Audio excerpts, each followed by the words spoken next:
Before we jump into today's episode of Chicago Bears Now, Giants Now, F. Marsh is in the chat. They got 114 subscribers on yesterday's video. Can we beat that number on today's video? I can't be losing to Marshall Green here on Chicago Bears Now. He was rubbing it in my face. I got $3,000 in super chats. I was taking a beating in the office. Can we beat that number? Subscribe. Daily content coming your way here on Chicago Bears Now.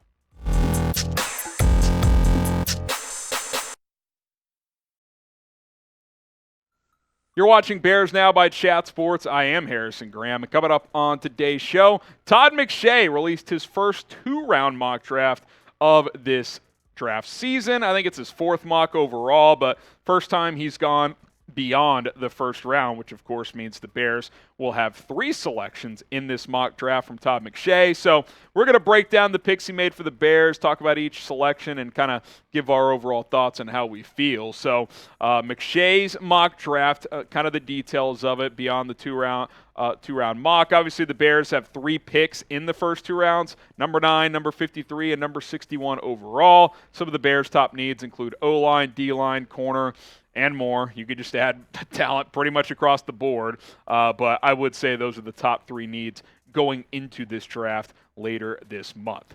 All right, let's jump into it here. At number 9 overall, he did make a few trades in this mock, but none of them were involving the Bears. Peter Skoronski, the offensive lineman out of Northwestern. He's obviously been a popular mock pick to Chicago during mock draft season.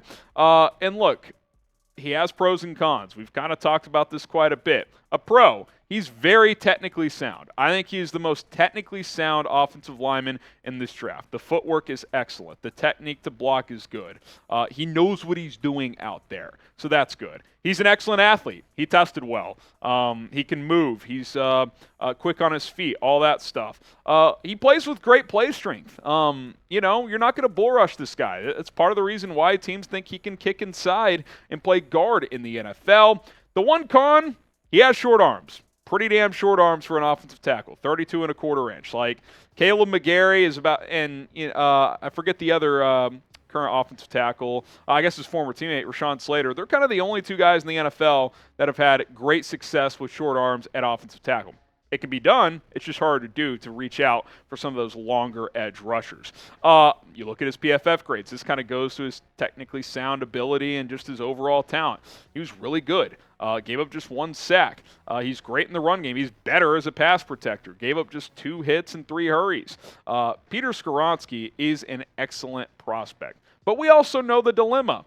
He has great tape. The production's awesome. He looks the part. But can he play offensive tackle, especially left tackle in the NFL? I don't know. I'm not saying he can't. I'm not saying he can. I don't know the answer to that question. Ryan Poles has to answer that for us. I do know this, that Poles is a big measurables guy. Will his short arms eliminate him for consideration as an offensive tackle for this team? I'm not sure. Could he move him to right tackle? That's kind of on paper the big hole right now. Now, I do think the Bears could easily draft a left tackle and kick Braxton Jones over to right. Matt Eberflus acknowledged that is an option. He thinks Braxton Jones can play over there. And look, as good as Braxton Jones was as a rookie, you got him in the 5th round.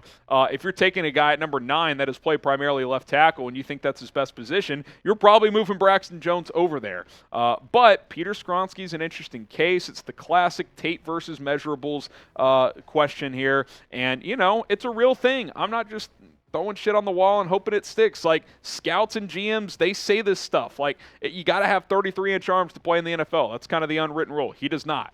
Can he break that rule? Yeah, I think he could. Would it be safer to go Paris Johnson? Perhaps. I'm not sure. I think Skoronski's a safer overall talent, but for a left tackle, those are things you have to consider. Are you comfortable drafting Peter Skoronski at number 9 overall? Type Y for yes, type in for no. I honestly am, because at worst, you kick him inside and he's a damn good guard. He could be like Zach Martin. I really do think that. You need good football players. So if the Bears took him there, I would have to trust that he was the highest player available on their board, and I would be comfortable with that at the end of the day. Next up in Todd McShay's two-round mock draft, Zach Charbonnet, the UCLA running back at number 53 overall. This is an interesting one because I think Charbonnet is kind of in that second tier of running backs beyond Bijan Robinson in that second-round range. We'll kind of break down that selection here in just a moment. But if you love the NFL draft, and I know a lot of you guys do, go subscribe to our draft-only channel. It's youtube.com/chatnfl. We're publishing content over there all the time, multiple videos per day, straight-up NFL draft content, some Bears draft coverage over there as well. Don't miss out. youtube.com/chatnfl. 3.5 weeks or so until the NFL draft. Don't miss a video over there. Okay, Zach Charbonnet, really productive season for UCLA.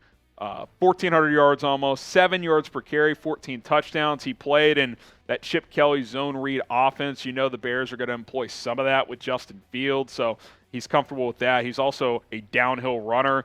He can hit that outside zone as well, which we know the Bears running game does that quite a bit. Here's Todd McShay writing about Zach Charbonnet here. He says, the Bears have brought in Deontay Foreman with David Montgomery off to Detroit, but I like the value on Charbonnet at this point in the second round as another contributor in the run game. He's a patient runner with good contact balance and can be a three-down back in the NFL, even though he lacks breakaway speed.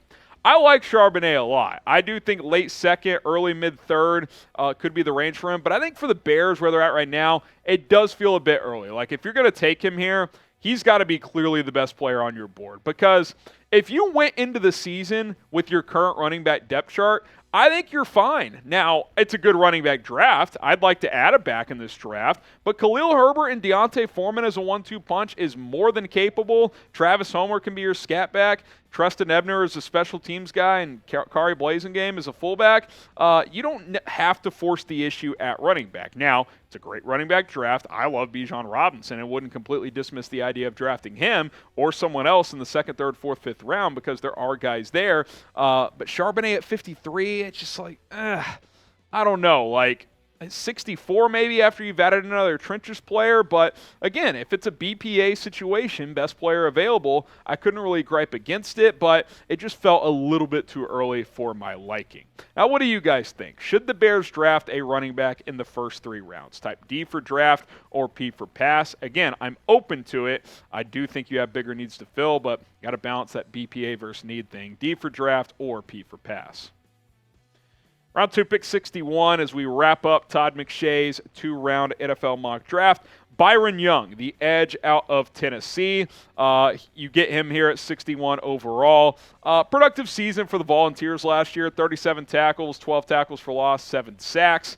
I think he can be a solid rotation guy as a rookie. I don't know if he's a for sure starter. For this team, he probably is, based on what they have on the defensive line. But that's neither here nor there. Here's Todd McShay on Byron Young. He says he had 7 sacks in his final season at Tennessee and his 36 pressures tied for 22nd in the nation. He quickly redirects and has an explosive lower body, but he's still raw when it comes to technique. Again, this is not a great defensive line, so you need guys there. Byron Young's a little undersized. He's like 6'2", 250. The weight's not a huge problem. 250's fine, but 6'2's a little smaller. Like I do wonder if he's more of a 3-4 outside linebacker in the NFL. But again, you need pass rushers. Byron Young can do just that, and I would certainly be open to him here. I do wonder, again, kind of like Charbonnet, is it a tick early? Byron Young, I've seen him go round 3 in a lot of mock drafts, and he goes 61 here, so I'm kind of like, I don't know. I'll be honest, in general, I didn't love this haul from McShay.